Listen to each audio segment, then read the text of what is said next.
mbokk yi ñu ngi leen di nuyu seen téléspectateur yu Grand Yoff TV ginnaaw bi ñu leen nuyoo nag bu ngeen gisee suñu ginnaaw tey jii nag ñu ngi fi nga xamante ni moom mooy siège bu Déthié Fall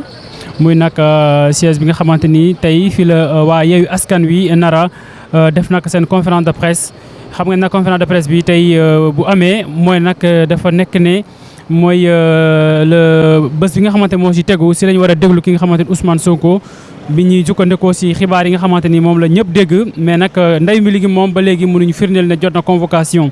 tey ji nag kon ñi nga xamante ñoom ñooy waa Yewwi Askan Wi bokk na si Khalifa Sall ak ñi nga xamante ñoom la nar a àndal soo moytuwul nag ñoom tey daañu waxtaan lu jëm si wàllum convocation Ousmane Sonko waaye tamit wax si réew mi naka lay doxee surtout politiquement ak tamit élection yi nga xamante ni moom lañ dëgmal waaye tamit ak nemmeeku tour bi nga xamante ni moom la Ousmane Sonko di def jamono ji moo tax nag kon tey ñu ñëw fii Grand Yoff TV ñëw fii nag war a taataan kàddu yi nga xamante ni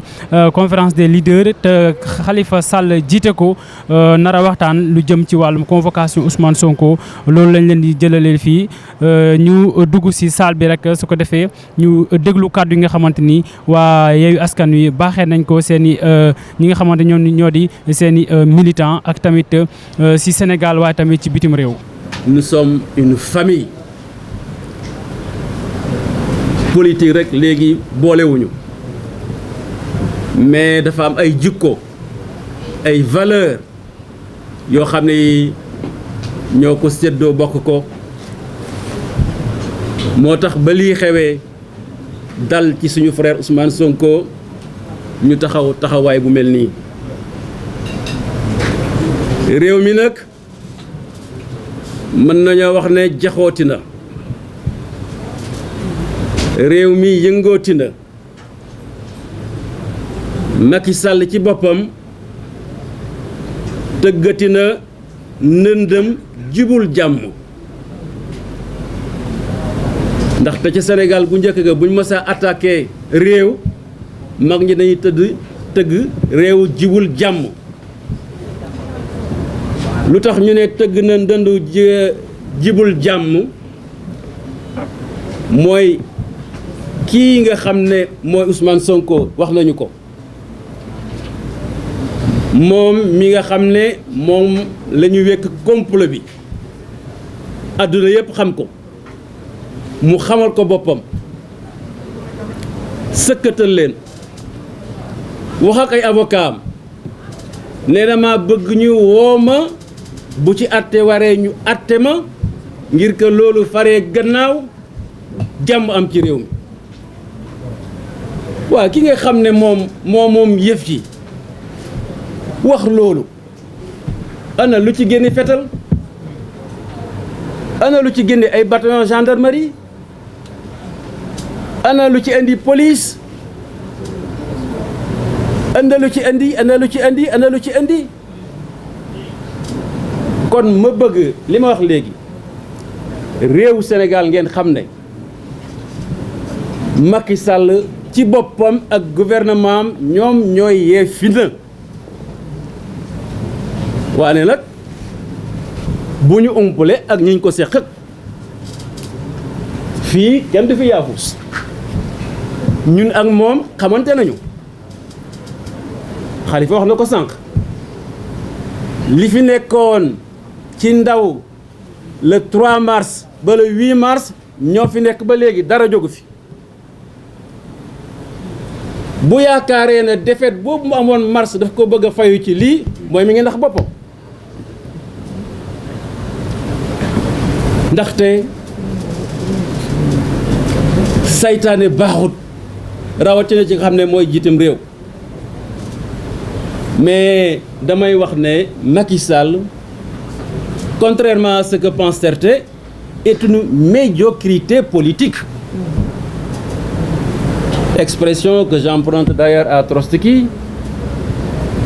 qui disait de Staline qu'il est la plus éminente médiocrité du parti. Macky Sall est une éminente médiocrité politique. ndaxte bu fekkee da nga jiite réew président Abdoulaye Wade moo ñu doon jàngal mu ne ci politique rawatina boo dee chef d'État booy dugg ci néeg da nga war a xam xalaat buñ tëjee bunt ba fan ngay jaar ba génn. Mais dans ce dossier de Ousmane Sonko, Macky Sall s'est tiré une balle dans les pieds. ñaar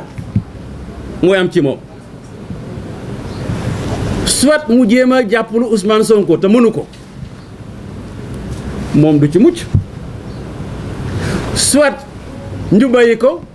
te loolu mooy am te du ci mucc. Donc, comme on dit, il est impossible de sauver le soldat Macky Sall. C'est Chateaubriand qui disait, avant les révolutions, d'éminents esprits meurent dans l'oubli parce que leur public n'est pas arrivé. Après les révolutions, d'éminents esprits aussi meurent dans l'oubli parce que leur public est parti. Et aujourd'hui, c'est le public de Ousmane Sonko qui est arrivé, il faut qu'il l'accepte. Son public est parti, lui. buy doxante fii ci tali bi kenn du ko xool lu nekk jéem na ko jëre oto nangam et cetera dem ci plage bi kenn faale wu ko. Quand Ousmane Sonko fait son énième tour, mais c'est tout le Sénégal qui se lève topp ko. C'est extraordinaire. Vous croyez que ñun dañu ànd ak Ousmane Sonko comme ça rek? C'est parce que, comme je l'ai dit, on partage des valeurs. Nous tous ici. Alors il faut qu'il arrête, il faut qu'il le comprenne, lui, Macky Sall. La justice. Et li nga xam ne moom la fi Macky toog boobu ba léegi li mu réussir surtout mooy décrédibiliser la valeur de nos institutions. Jusqu'à l'institution des forces de défense et de sécurité. Abdou Diouf defu ko, Senghor defu ko, Abdoulaye Wade defu ko. Mais aujourd'hui ñàkkloo na un peu fayda nos forces de sécurité ba kenn régalatul leen. Kenn régalatul gendarmerie, kenn régalatul police, et cetera. Ñoxor Njaay ñu ne la dig mu mel ne marché Sandaga. Alors que c'est une institution, le fondement de la nation que l'on doit préserver. Waxuñu nag moom institution président de la République. Ko wax mu ne waxi Macky Sall jarul dóor sa doom. Heureusement pour l'Assemblée nationale, aujourd'hui, on est en train de réhabiliter la crédibilité de l'Assemblée nationale par l'opposition. Heureusement. Que ci am sa bond ah du yóbbu fitu nit ñi du yóbbu xelu nit ñi dañoo xiif nit ñi dañu tàng dañu sonn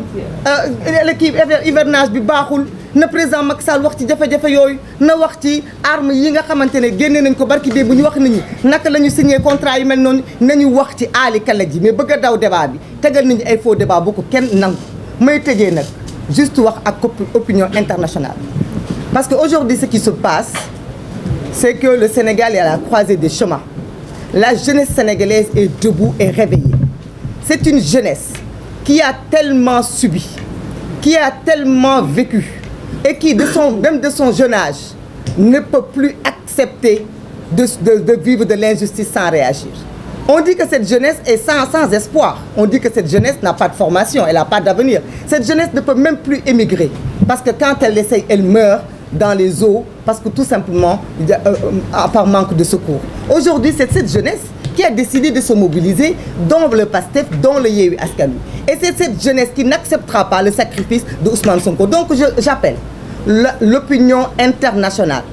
à faire de leur mieux pour demander à président Macky Sall de souhaiter la paix, rien que la paix et la santé à Ousmane Sonko, candidat du PASTEF. Parce que tant que Ousmane Sonko aura la paix, nous estimons que ce pays sera en paix. Mais tant que Ousmane Sonko n'aura pas la paix, nous estimons que nous n'aurons aucun contrôle dans cette jeunesse, que c'est parce que cette jeunesse est tout simplement aujourd'hui à la merci de son avenir. Cette jeunesse se dit, on n'a plus que cela, on n'a plus cette dernière chance, on n'acceptera pas que cela soit écarté. Donc les étrangers se le tiennent pour dit, Yewwi Askan Wi ni le PASTEF, nous ne sommes pas des ennemis de l'étranger, nous ne sommes pas des ennemis de l'international, nous avons toujours coopéré et nous pensons que le Sénégal est un pays de paix et de teranga, mais c'est un pays surtout de vérité. Et la vérité doit être dite que le président Macky Sall retienne ses ambitions, organise des élections, quitte le pouvoir parce qu'il est arrivé à la limite et que cette méchanceté gratuite dont il fait preuve, qu'il l'arrête parce que de toute façon, ça ne sera plus accepté. Merci beaucoup. li président Macky Sall di def xamul ne dafay dooleel Yewwi Askan Wi ndax coalition Yewwi Askan Wi léegi famille la te ci famille boobu membre famille bi képp ku ñu ciy tooñ di ko inquiéter injustement famille bi yëpp dafay jàpp considérer ne moom it dañ koy inquiéter loolu moo tax ñu def bloc pour faire face à ce régime waaye li ñuy jàng ci situation bi moo di président de la République Macky Sall dafa jaaxle tàmm na bépp opposant boo xam ne nii war na ko mën a gagner ci élection mu def tout pour bundu xataal ko ba du mën a participer ci élection def na ko ak Khalifa Sall doxul def ko ak Karim Wade doxul bëgg ko commencer def ak Ousmane Sonko waaye gis na la xew ci mois de mars bay passé ba mu ca jógee nag mu ne lii xew day dootul am dem uti doole boo xam ne nii uti ko pour aar Sénégal mais daf ko ut pour noot askan bi ba ñu ci jógee muy bàyyi dossier bi muy dem teg benn épée de Damoclès ci bopp Ousmane Sonko pour rek bañ mu participer ci élection yi di ñëw Ousmane Sonko nag loolu la comprendre wax leen ne leen dama bëgg ngeen def tout ba dégg ma ci dossier bi au fond loolu moo waral convocation wu suba bi ñu leen di wax nag ne leen nañu def très attention soxlawul ñu ciy dem ak nañu rester ñu nekk qu'on soit vigilant ànd ak dal te it bañ a yàkkamti ci dara xam ne combat bi mi ngi ñëw wax naa ko ci français lu may wax ci olof du gudd waaye it ñu ngi wax it ñooñu nga xamante ni nii ñoom ñooy juge yi ñu leen di wax ne leen bu xaalis wala carrière taxee ñu war a bàyyi seen ngor bu xaalis ak carrière taxee ñu war a nërmel askanu lëmu nañu xam ne loolu ëllëg danañ ko layoo ak seen conscience d'abord askan bi danañ ko layoo ak askan bi et danañ ko layoo ak histoire au Sénégal donc loolu lañ leen di wax juge yooyu ne leen lépp loo xam ne nii ñu ngi koy def ci dossier yi nga xam ne nii ñoo nekk en cours nañ ko xam te it jàpp nañ ne xëy na am nañ njort bu rafet ne Sénégal dafa am justice bu impartial waaye ni ñuy doxee gis nañ ne it mën nañu ñaaw suñu xel ba ñu wax ne it am na justice boo xam ne nii pour Macky Sall ak ñi mu àndal ak justice boo xam ne nii pour opposants yi la parce que gis nañ ñi fi def ay njombe yu toll ni ñay ñu ngi nekk di dox ku mel ni Bougazelli crime bi mu def mu waroon nekk ci prison yi tey mi ngi nekk di dox par contre ñi deful dara comme ñu mel ni Papito Kara Ousmane Diagne Abdou Karim Gueye defuñu dara ñu ngi nekk di leen tëj parce que ñooñu dañuy bañ li Macky Sall di def parce que bokkuñu ci même bord que Macky Sall donc loolu nag du Yewwi Askan Wi rek moo ko mën a dindi mais Sénégalais yëpp ñoo mën a def bloc ànd ak Yewwi Askan Wi mu jóge fi moo tax ñu ngi leen di wax ne leen xeex la boo xam ne nii mi ngi soog a commencé ndax Macky Sall mii ñu ko seqal nekk na koo xam ne nii gisatul déggatul li mu bëgg mooy toog fi ba 2035 comme ni ko ñi wàndal di waxee loolu waaye loolu dana fi dakk loolu duñ ko nangu tey duñ ko nangu ëllëg wasalaamaaleykum wa rahmatullah. askan wi maa ngi leen di nuyu yéen ñi fi teew di ñu permettre ñu waxtaan ak askan wi ñu ngi leen di nuyu sama mbokk leader yu Yewwi Askan Wi bokk ci nag du tee ma di leen santate rek. président Khalifa ñëw nga waaye bi ngay dugg la am kuy génn waaw ndax da ngay ñëw pour déglu askan wi ndax askan wi daf laa wanate la kii dem nanguwul a déglu askan wi Ousmane Sonko jamono yi nga xamee ne ñu ngi koy teg lii ñu ko teg parce que nag dina wuy ji moo demandé wuy ji d'accord na ci respecté na institution wu réewam waaye nag nañu seet fu mu jógee dañ ko teg ñenn ñu ni ko muñal nattu la biñ ko koy laataan teg nag ñun séntu nañ lu nekk dañ doon wax ne Ousmane Sonko wasin na rek lañ ko desee ndax attaqué nañ ko siège attaqué nañ cortège am ay yoon lii xew ci kii du bees ci moom fu mu tourné ñu kar ko attaqué nañ ko assemblée day jékki-jékki rek ñu song ko dama mujj dem ba assemblée ni ko bu dee am naa ci yow benn cër bul ñëwati assemblée nationale ci député boo xam ni da nga demal sa bopp ñëw 2017 dugg ci assemblée nationale lu ne ñu won ko lu ne mu gis ko ñu yeewu un bon matin benn journal la ko yëgal ni ko accusé dañ la nangam ñu nangu ko nag muy dogal boo xam ne dañ ko nangu te booba yeewi amagul booba benn groupe amagul waaye Sénégal gii yàlla daf fee def ay nit yu juste man de personnellement te na ngeen ma baal parce que mësuma nekk ci yeewi askan wi wax moi parce que le moi est haïssable waaye tey damay obligé bu may def jeunesse bi wax ko ndax bi may constitué wu kenn santuma ko waaye bi ma ko koy wax dama dëj sama doom bu góor ni ko kii toog de lu ma ko yéene yàlla na ngeen ko bokk te suñ ko tegoon lii tey du ma xam fan laa koy waxe dafa am foo xam ni fa la nit ña jëm te fa nit ña jëm fa la askan wi jëm ñu toog nekk di traîner Ousmane Sonko dans la boue parce que bu yàgg lañu démontrer complot bi ma ko jëkkee wax complot bi maa ngi ko waxee grand jury maa ngi ko wax devant Babacar Fall démontrer ko complot bi ak message bi nga xam ne moo leeral complot bi parce que xam nañ ko waaye li nga xam ne téye nañ ko nag muy complot bi foofu laa ko démontrer Sénégal yëpp d'accord ci de haut magistrat daal dee ni ñun mësuñu gis ku dul pratiquer droit génne droit ni nga ko génne booba lañ defoon ni dina jeex askan wi ni ko bu jeexul ñu jeexal ko affaire bi waroon na jeex depuis le 13 mars 2021 le 11 mars ci guddi sëñ Mountakha Bachir yónni doomam sëñ Bassirou Porokhane Cheikh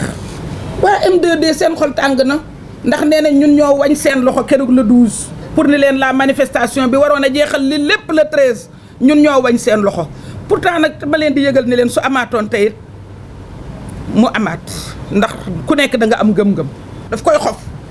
moom Macky Sall day xof ambition bëgg koo dégg te démocratie lañ nekk am mouvement ba nga xam ne du juddu na muy mouvement pour la défense de la démocratie loolu rek doyoon na message pour moom mu mën ko décrypter askan wi ni ko li nga wax ci Ousmane Sonko yëpp tere ne ko dans la bu dégguñu ko négal ba mu taxaw Ziguinchor mu dem Ziguinchor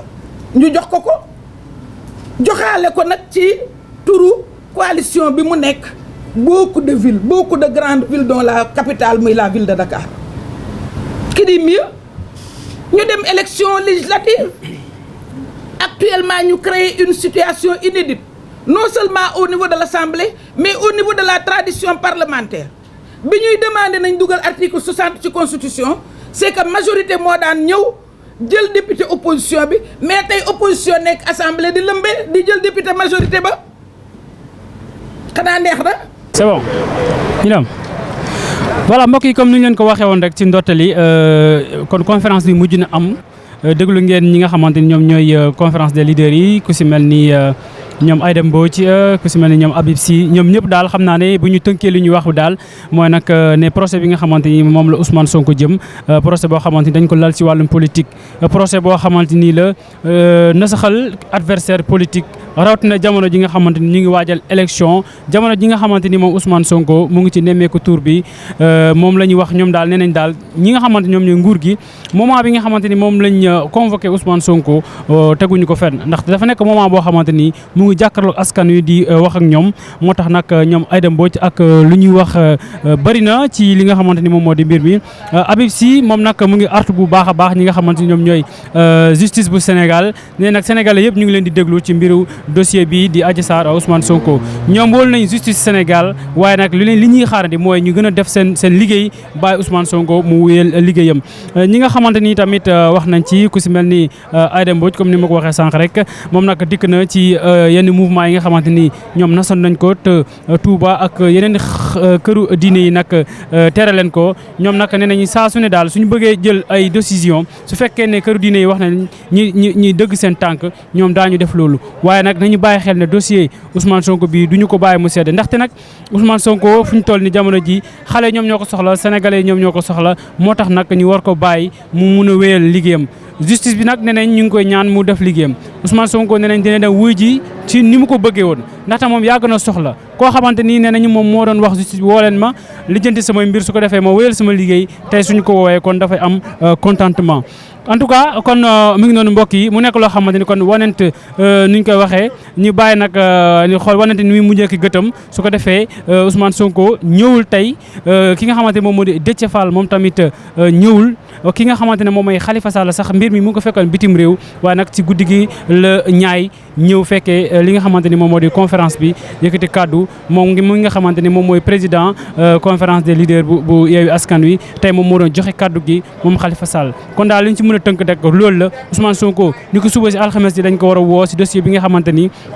moom moo dox digganteem ak Adji Sarr waaye tamit askan wi tamit nee nañu ñu ngi koy waajal bu baax jeunesse bi nga xamante ni tey ñëwoon nañ fii nii ñoom ñëpp joxe nañ alerte ne ñoom daañu ànd ak Ousmane Sonko dem gunge ko ba fa nga xamante ne moom moo di tribunal ànd ak Ousmane Sonko su fekkee Macky Sall bëgg na jàmm ànd ak Ousmane Sonko ñibbi si waat si këram su fekkee Macky Sall bëgg na jàmm ñoom ñi ne sax nee nañu dañuy dem fanaani fi nga xamante ne mooy kur Ousmane Sonko su ko defee ñu xëy gunge ko mu dem wuy ji jàmm na ñooy kon mbokk yi mu ngi noonu luñ si mën a wax daal mu ngi noonu Sénégal nag fu ñu toll nii gis ngeen ko takk dere ñu ngi leen samp fu nekk ngir nag indi kaaraange gi comme ni ko président waxee woon nee nañ mbir mi la fi amoon dootul amati loole nag moo tax Sénégal yëpp boo xoolee ñu ngi ko barricadé rawatina marché yi nga xamante ni mooy marché Auchan yeeg ak yu nu mel policiers yi gendarme yi ñu ngi leen tas ci dëkk bi kon nag ñuy ñaanal Sénégal jàmm di leen wax ne mbir maa ngi noonu ñu xaarandi nag procès bi fan lay mujjee ak tamit bés bi nga xamante ni moom lañ woo Ousmane Sonko na lay mujjee jërë ngeen jëf